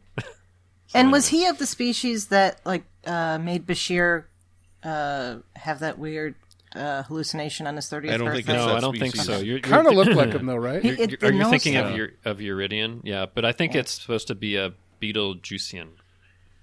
Yeah, Okay. which is something that maybe we've seen in the background before. I have to look it up. Beetlejuician. Battlegusian? Just don't say that 3 times. Beetlejuician. Does Yeah, anybody it was watch fine. Space Dandy? Never No. heard of it. All right. No. There's a Battlegusian on Space Dandy, and it's basically this guy who looks like a cat. Anyway, okay. So, watch it if you haven't, because it's really funny. Did anybody else think that the Orion looked like Seth MacFarlane? No. Yes. It was really, it threw me off. I was really, and then I was like, well, maybe it is Seth MacFarlane, because we know how don't much know he's It's how not you Seth saw that. MacFarlane, but he looked familiar. Yeah. He looked familiar, though. We've seen him in something else. Yeah, and I don't know the actor who played it. it's not on IMDb. The only people on IMDb are the main cast members. So Oh, that's funny. it might be later. Maybe he comes. Well, no, he's not Okay. coming back. 'cause Oh, he died. it'll be in the credits somewhere. Oh, good point. But Because he has a speaking role. So yeah, I don't think he's in it. Anyway, that was distracting to me. I was okay. missed some stuff because I was trying to figure out who that was. Okay. All right. Anything else about? But yeah, the I don't know trading how post? much we have to say about the trading post. Yeah, no. I couldn't catch anything on the all the signs. I tried to pause it and go through it, but I'm sure somebody did, but I couldn't catch it. So, and that platform that they had to walk across, did anybody else get vertigo just looking at that? No, Ugh. I don't know, but it is a long platform, And very high up. and it did have kind of like a circular space station feel. It made me think a bit of Babylon 5. Absolutely, yeah. Yeah. But it was interesting to have like this kind of station just kind of floating above the city. Yeah. Yeah, that's cool. All right. Let's see. We've talked new tech. That was the next thing on my list. All right. One new tech thing that we didn't talk about, Yeah. though, is the programmable matter, which I thought was really cool. When you have Sahil, that like his bed kind of, disintegrates and goes into the floor, and like his desk comes up, and like I think there are other places, and they've referenced this in interviews that they're calling it programmable matter. I just thought that was a kind of a cool thing going into the future. Sure, we've seen like holographic stuff, but I think this is like actual matter that you can program to make into different shapes. So I like that. Okay, so am I the only one that thinks that this guy is a hologram? I did at Yes. first, but I didn't think I anymore. never thought that. What he reminded me of when I first saw it was, you remember the opening of Battlestar Galactica when they did the reboot? Yes. Was the I was guy gonna goes say into the thing there, he's waiting for the Cylons? That's what I got referenced out of that. Was it, who's he waiting for? And you do find out later, but that to me is what it was. Yeah, that He's to me waiting was he's waiting to be what it was. murdered. Yeah. Yeah, it was very. I don't know. It seemed almost homage to Interesting. it in a way. But Yeah, I totally thought that too. But honestly, because he's just sitting there, I pictured that he's a hologram, which I mean would be fine. I mean, I don't know. I don't know if this is supposed to be some crazy reveal or something. Yeah. But I mean, like he could be a programmed character. I think whose he's a real person. Job it is to be there. No, he's a real right? guy. And But hopefully he could be either takes way. bathroom breaks and eats in between sitting at his desk. Well, I just keep thinking, for a guy who's been sitting at his desk for 40 years, he's in great shape. Yeah, he must have like exercise. Well, if he's got programs programmable to matter, do you can turn the desk into a treadmill, and Yeah, fair enough. that would be great. I need a short track about that. Okay. just because we have to bring in things from the books, I'm right in the middle of rereading the massive amount of post-series books, and the programmable matter just makes me think of the Cadams from Oh yeah, I could totally see that. Well, it starts in Destiny, right? the Kaliar. Yeah, The Kaliar, yeah. yeah, but could totally probably see not. So, yeah. All right. So then, Mr. Sahil, Aditya. I'm sorry if I'm mispronouncing that. I think I wrote it out phonetically. I think so. But yeah. So here we're talking about this. He is at least third generation Starfleet, except that he's not quite Starfleet. Yeah. you're right. Yeah, at least. I love this character so much, and the actor who plays him, I think it's Adil Hussein, does just such a great job in in the first part where it's kind of like this routine, right? But then in the last part where he's just sitting there and somebody comes in, it's the hope he's had for, so long, and you see kind of on his face like, I can't believe this is finally happening, and like the kind of hope and inspiration of it. I thought the actor did an amazing job. And just to give an idea of like the impact of this character and his like 5 minutes of screen time on what people think, I've done a poll on Twitter over the last couple of days of who people's favorite character is from this premiere episode. Choices were Michael Burnham, Cleveland Booker, Grudge the Cat, and Aditya Sahil. And there's been almost 900 votes, and Sahil is leading with 35%. So somebody who was in the episode for 5 minutes, people thought enough of the character that it's winning this poll, which I think is amazing. I think he did like a great job, and that was probably my favorite part of the episode, just kind of feeling this note of hope. And like also, I think on a level, it's talking about, the true believers are, Sahil and Burnham. But I think it's also like in some way referencing us as Star Trek fans as the believers in like a better future and in the show and the messages it can give and all of that. So I thought that was just like beautiful on like multiple levels in universe and outside of it. So This is such an important scene, and this scene touched me like you wouldn't believe. It just grabbed my heart and gave it a good solid squeeze. Okay, like and the line that she said earlier, right? And I might be going off on something here, okay, but I really hope that the writers and the creators of this show realize this with this, because there has been a lot of division in the fandom over Star Trek, and I think what a lot of people miss is the optimistic future. And Discovery is not optimistic. It's good. I disagree with that. Picard hasn't really been that optimistic, in my opinion, as well, right? These are not the same kinds of tones that we've had with Star Trek. They're more violent, they're more dark, right? Yes, we had darkness on Deep Space Nine, but it's not to this extent. there's still that hope and optimism in Deep Space Nine. And the line in here, Starfleet, it's about a vision and all those that believe in that vision. Mm-hmm. And this character has resonated with people across the globe. I've seen people tweeting this actor, and I've went to this actor's Twitter page and just seeing all the responses and the retweets and how humbled he is by the fan response to this character. This is a person who believes in something and is making a sacrifice for something, and I feel that. I believe in that myself, and it touches me in my heart, and this is what I love seeing. I love seeing hope and optimism. Mm-hmm. That's what I want in my Star Trek, and that's what I hope that we get, and I think that this has resonated with people for a very specific reason. This is important. This scene was so important.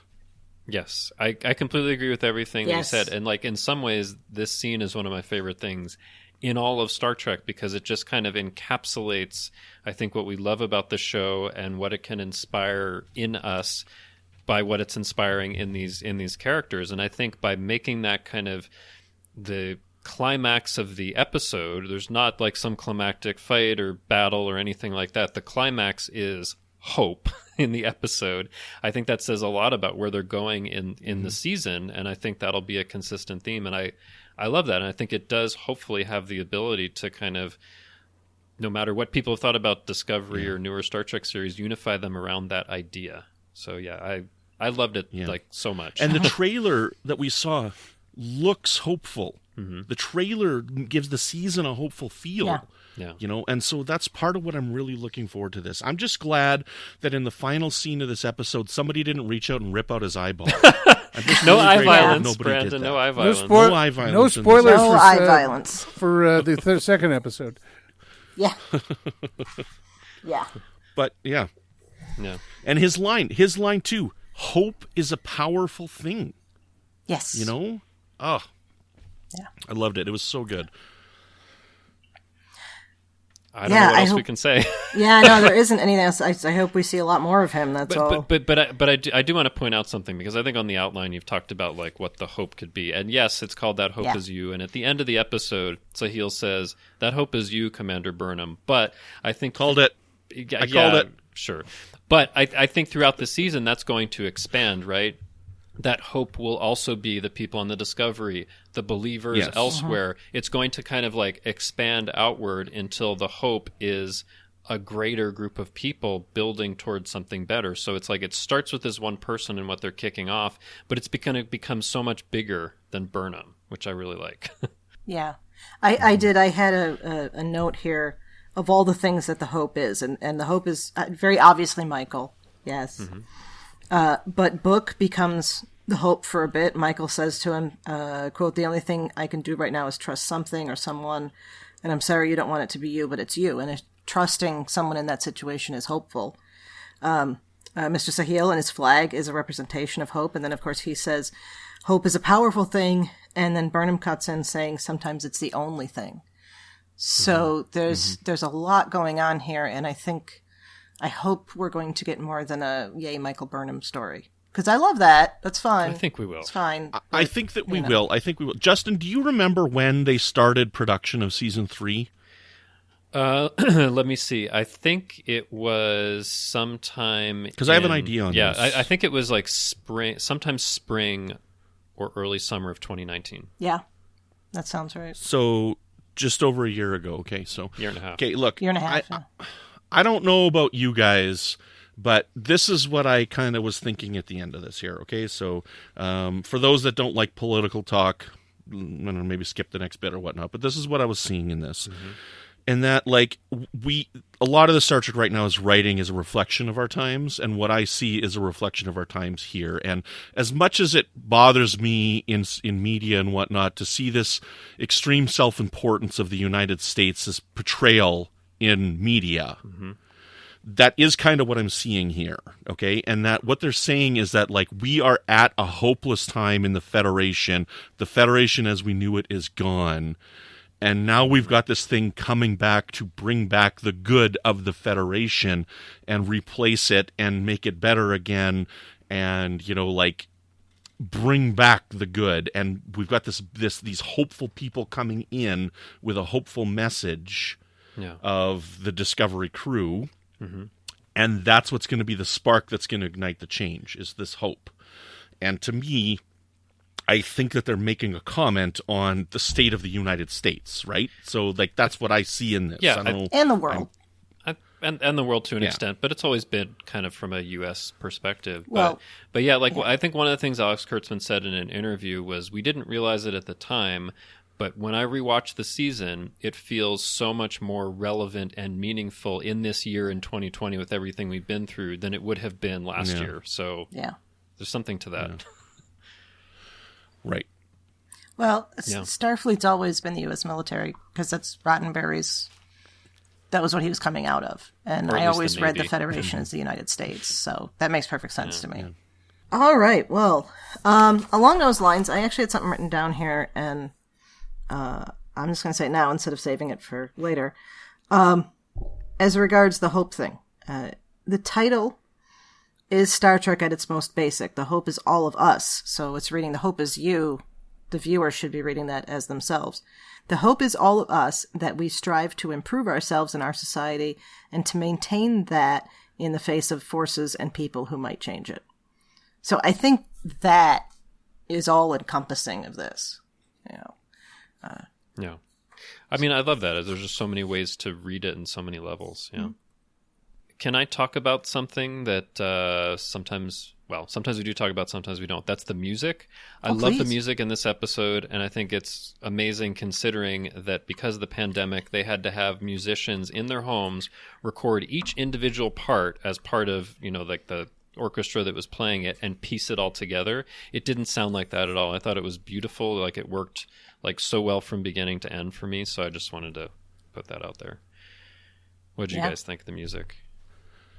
Music was fantastic. I loved it. Yeah. I was beautiful, beautiful music.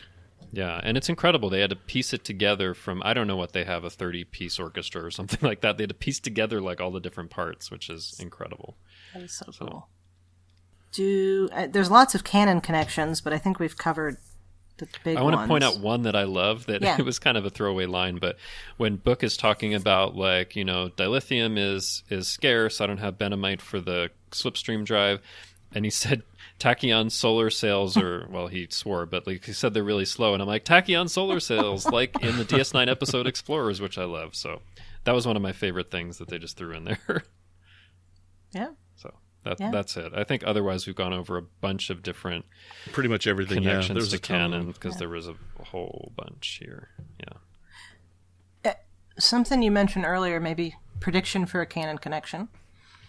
If the spore drive ends up being important to fixing or moving forward from this, I wonder if we're going to see Ephraim again. Oh, that would be interesting. Maybe? Maybe? I mean, can travel through space and time.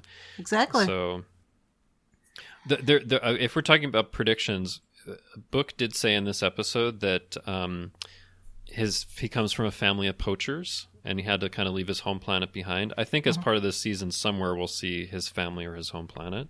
Oh, I'm sure, yeah. I think that's why they dropped that. So yeah, that's it. I talked about my other predictions, right? Yeah.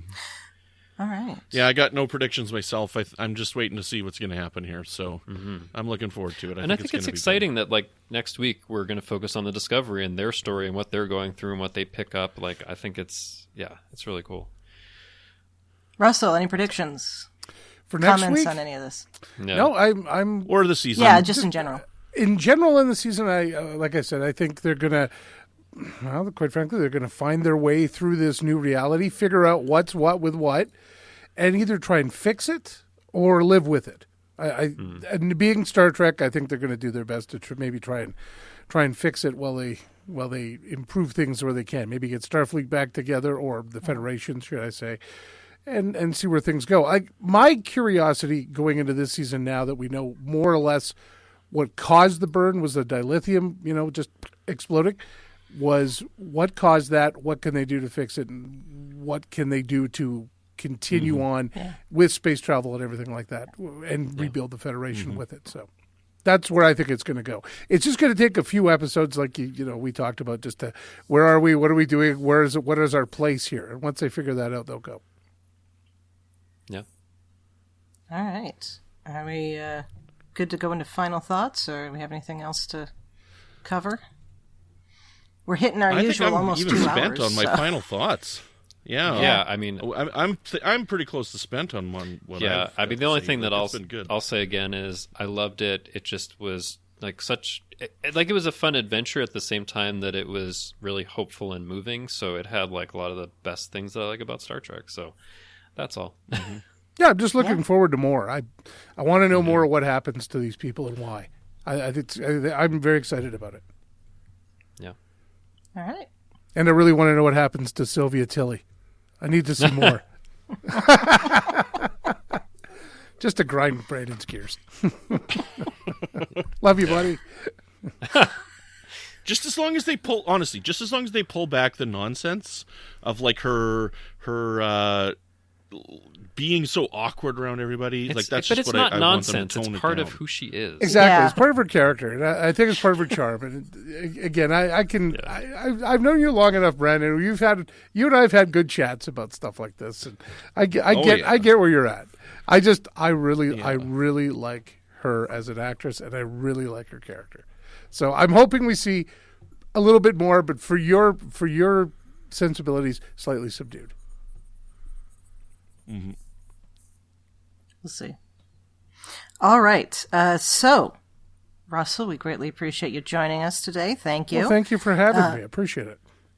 Of course. And if you are so inclined, where can listeners find you online? Yeah, well, you can listen daily if you're in Southern Alberta on AM 1140, Sun Country Radio 99.7, or the Eagle 100.9. You can always catch up with me on Facebook and or Twitter at Skeetman007, and that's really about it for me. Okay, and do you have any current or upcoming projects you want to mention or plug? I'm actually working on a video project for the Vulcan Tourism folks. They've sent me out a bunch of the video and photos from 10, 11 years ago when Leonard Nimoy was in town, and I'm going to put those together for them and make a montage video. I've also got videos of all the celebrity interviews I've done over my years there, and I'm going to put those together, and they're going to play them continuously on a loop in the Trek Center. So when you're you're in and down and around, I was supposed to put one together for obviously this year because it was the 10th year of Nimoy coming, right? And so it didn't happen. So I haven't had a chance to really work on it yet. But that's my project for the winter. So it should be there for spring and ready to go. Very cool. All right. So Justin, where can people find you when you're not helping to assure the continued existence of cats into the 32nd century?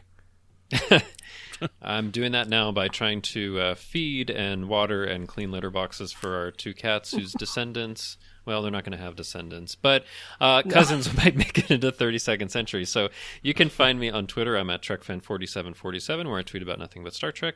And you can also find me in our Facebook group, the Federation Council Chambers, where we like to discuss these episodes and the other ones on United Federation of Podcasts. Please, if you've listened and enjoyed or not, just drop us a comment there or join the group. Yes, we're perfectly happy to handle criticism as well. Oh, yeah. All right. Brandon, where can people find you when you're not convincing them to stay away from truth gas? You can find me on Twitter at Brandon Matella. You can find me here on the network with another show called Franchise Fatigue, where my friend Zach and I cover movies, remakes, and sequels. We're still in our Planet of the Apes retrospective. Lots of those movies. We did have a recent great interview with Karen Conoval, who played Maurice in the Caesar reboot trilogy there. That was a really great interview. We had Nicholas Anastasio on as well, friend of the show. So that was a really, really cool interview, the 4 of us talking with Karen. You can also find me on Good Evening, an Alfred Hitchcock podcast with my friends Chris and Tom, where we cover all of Hitch's work in chronological order. And then that's about it for right now. That's where you can find me. So, Chrissy, where can people find you when you're not trying to travel through time and destroy your little red angel suit after you've saved all life as you know it? Yes. Well, historians do that. We got to keep track of things. So. All right. You can find me on Twitter at the Goddess Livia. That's TheGoddessLivia. and there I tweet about Star Trek history and leftist politics. You can also follow my work as an historian by liking the webpage my fellow historian partner Jason and I run, and that is History with the Szilagys. And Szilagyi is spelled Szilagyi, and it's historywiththeszilagys.org. All right, so thank you so very much for tuning in to Infinite Diversity. Thank you to our executive producers, Ken Tripp, Tony Robinson, and Zach Moore. Thank you to Zach Tripp for the wonderful theme music, and Tony Robinson for the awesome show art. Please rate and review us on Apple Podcasts, and please subscribe. Do we have any reviews? Not at this time. Okay. Please leave us reviews so we can read them here. Please, and reviews, glory in your reviews, yes. Yes. And if you'd like to reach out to us, you can find us on Twitter at UFP Earth for the network, or the Twitter handle for just the podcast, which is at IDIC Podcast. We also have a Facebook group for the United Federation of Podcasts called the Federation Council Chambers, where you can discuss the episodes for any UFP podcast. You can also email us at infinitediversity@ufp.earth. Any new emails? Nope. Please email us, infinitediversity@ufp.earth, and then we can glory in your emails here. Anyway. As long as there's glory. Yes. Honor and glory to your house. And your emails. Yes. Yeah. All right. So next week, we'll be talking about episode 2 of season 3 of Discovery, Far From Home. Until then, peace and long life. Yay, Discovery! Yay! Hope is a powerful thing.